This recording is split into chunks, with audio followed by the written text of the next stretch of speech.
मसूरी में तिब्बती समुदाय ने कैंडल मार्च निकाला है। इस दौरान तिब्बती समुदाय ने पंचेन लामा की रिहाई की मांग की है। साथ ही तिब्बती समुदाय ने चीन सरकार से 11वें पंचेन लामा के जीवित होने के प्रमाण के साथ ही उनकी वर्तमान की तस्वीर भी सार्वजनिक करने की बड़ी मांग की है।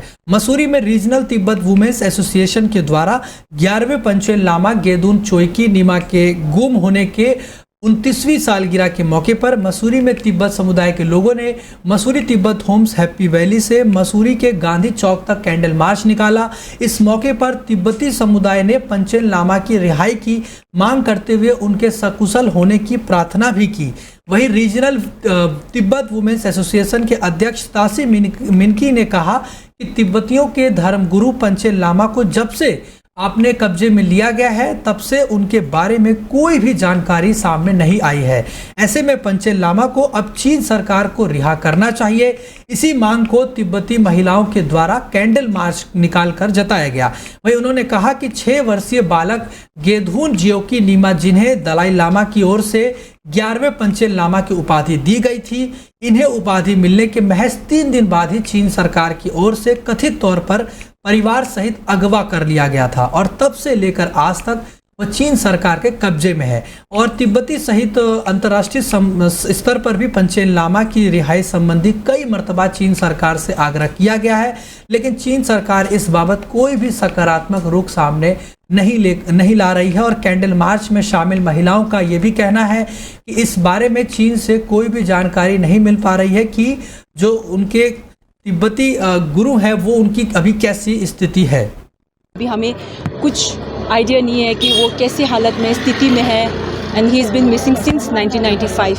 अब हम हर साल इसी दिन 1995 से अभी तक लेके हम लोग ये प्रदर्शन कर रहे हैं, आवाज़ उठा रहे हैं ताकि उनके बारे में कुछ पता चले कि वो ज़िंदा भी है कि कैसे हाल में है। हम ये क्योंकि वो है कि चाइना की तरफ से बिल्कुल इतना प्रेशर है वहाँ पे कि हम मीडिया भी अलाउड नहीं करते हैं। वहाँ का जो स्थिति है, जो दर्शाया जाता है, वो एक्चुअल में होता नहीं है। जो पीछे बहुत कुछ होता है जो हम दिखाई नहीं देते हैं। अब हमें ये भी नहीं पता है कि वो ज़िंदा है कि प्रिजन में है, किस हालत में है। अभी जो है ही रिसेंटली मतलब 35 साल का हुआ है, पूरा हुआ है। हमें अभी तक यही फ़ोटो लेके हम मांगे कर रहे हैं क्योंकि हमारे पास यही फ़ोटो है जब वो 6 साल में किडनैप हुआ था। भाई, सूरज की तपिश बढ़ने के साथ ही प्रदेश में पेयजल संकट भी बढ़ने लगा है। अप्रैल के मुकाबले मई आने वाली पेयजल संबंधित शिकायतों में इजाफा देखने को मिला है।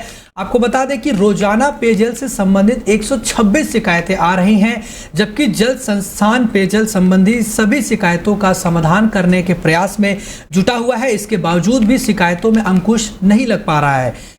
गर्मी बढ़ने के साथ ही प्रदेश में पेयजल का संकट गहराने लगा है।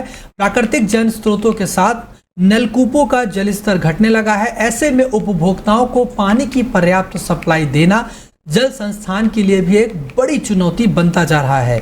प्रदेश में जल संस्थान की 35 शाखाएं हैं। अप्रैल में प्रदेश भर से पेयजल की संबंधित आपको बताएं कि 3026 शिकायतें जो हैं वो विभाग के कंट्रोल रूम में दर्ज की गई थी और जिसमें 2353 शिकायतों का निस्तारण भी किया गया, जबकि 673 शिकायतें अभी भी पेंडिंग है। हालांकि बाद में विभाग ने कई शिकायतों का समाधान कराया, लेकिन 1 से 15 मई के बीच कंट्रोल रूम में 1894 पेयजल संबंधित शिकायतें दर्ज हुई हैं, जिनमें से 1110 शिकायतों का समाधान हुआ है और अभी भी 784 जो शिकायतें हैं वो पेंडिंग है, यानी कि उनका समाधान अभी तक नहीं हो सका है। शिकायतों की संख्या बढ़ने से ये साफ है कि आने वाले दिनों में बारिश न होने तक पेयजल संकट गहराता रहेगा। पानी न आने की सबसे अधिक शिकायतें राजधानी देहरादून से सामने आ रही है, जबकि पेयजल का मुख्यालय और आधुनिक संस्थान राजधानी में ही मौजूद है। इसके बावजूद शिकायतों पर अंकुश नहीं लग पा रहा है। वही चतुर्थ केदार भगवान रुद्रनाथ की डोली यात्रा ब्रह्ममुहूर्त के बाद पहले पड़ाव लिवटी बुग्याल से रुद्रनाथ मंदिर पहुंच गई है।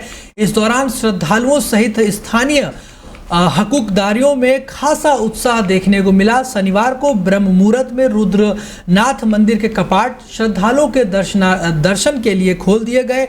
उच्च हिमालयी क्षेत्र में स्थित चतुर्थ केदार रुद्रनाथ जो मंदिर है की यात्रा को अति दुर्गम मानी जाती है और गोपेश्वर के निकट सगर गांव से 19 किलोमीटर पैदल यात्रा करके भगवान रुद्रनाथ के मंदिर पहुंचा जा सकता है और रुद्रनाथ मंदिर में भगवान के मुख के दर्शन होते हैं।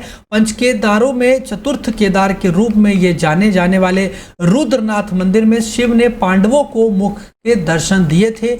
यहाँ पर ग्रीष्मकाल में कपाट खुलने के बाद 6 माह तक पूजा अर्चना होती है, जबकि शीतकाल में गोपेश्वर के गोपीनाथ मंदिर में पूजा अर्चना होती है। और शुक्रवार सुबह ब्रह्म मुहूर्त में इस यात्रा के पहले पड़ाव लिवेंटी बुकियाल में पुजारी वेद प्रकाश भट्ट ने मंगलवार भगवान रुद्रनाथ की पूजा अर्चना करके यात्रा को शुरू किया। दिन भर 11 किलोमीटर पैदल चलने के बाद यात्रा शाम को रुद्रनाथ मंदिर पहुंची। इसके बाद रुद्रनाथ मंदिर के पुजारी वेद प्रकाश भट्ट ने कहा कि रुद्रनाथ मंदिर के कपाट 6 माह के लिए ब्रह्म मुहूर्त में श्रद्धालुओं के दर्शन के लिए खोले जाते हैं और इसको विशेष तौर पे अगर देखा जाए तो शनिवार को ये खोल दिए गए।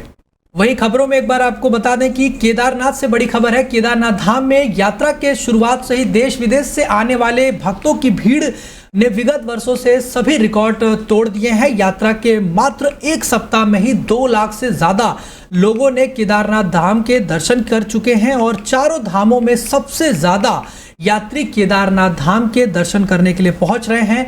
10 मई को करोड़ों हिंदुओं की आस्था के केंद्र भगवान केदारनाथ धाम के कपाट आम श्रद्धालुओं के दर्शनार्थ के लिए खोले गए थे और यात्रा के शुरुआत से ही केदारनाथ धाम में भक्तों का भारी हुजूम जो है वो उमड़ रहा है और कपाट खुलने के पहले दिन ही 29,000 से ज़्यादा यात्री केदारनाथ धाम पहुंचे हुए थे। विगत 2 वर्षों की भांति इस वर्ष भी एक बार फिर यात्रियों की संख्या में लगातार इजाफा होने से प्रशासन और शासन के सामने कई बड़ी चुनौतियां जो हैं वो खड़ी हो गई हैं। कपाट खुलने के बाद से ही लगातार प्रतिदिन 25 से 29,000 के बीच यात्री जो हैं भोले बाबा के दर्शन करने के लिए पहुंच रहे हैं।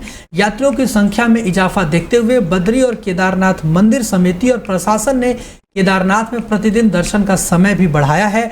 इससे अधिक यात्री जो है दर्शन करके लौट सके, इसीलिए ये बड़ा फैसला जो है वहाँ की जो समिति है मंदिर समिति ने वो बड़ा फैसला लिया है ताकि दर्शनार्थियों को किसी तरह की कोई समस्या ना हो। वहीं श्रीनगर में 3 वर्षीय मासूम सूरज को गुलदार ने अपना निवाला बना लिया। आपको बता दें कि बीती रात से ही मासूम को ढूंढने के प्रयास में वन विभाग और मासूम के परिजन और पुलिस टीम लगातार जुटी हुई थी और आज सुबह मासूम का शव घटनास्थल से करीब 50 मीटर की दूरी पर मिला है।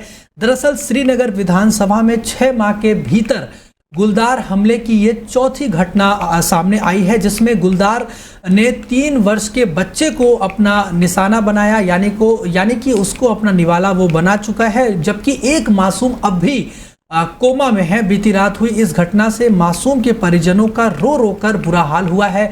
वही परिवार बरेली से श्रीनगर आकर सड़क किनारे लहसुन बेचने का काम करता है और किराए की झोपड़ी में रहता है।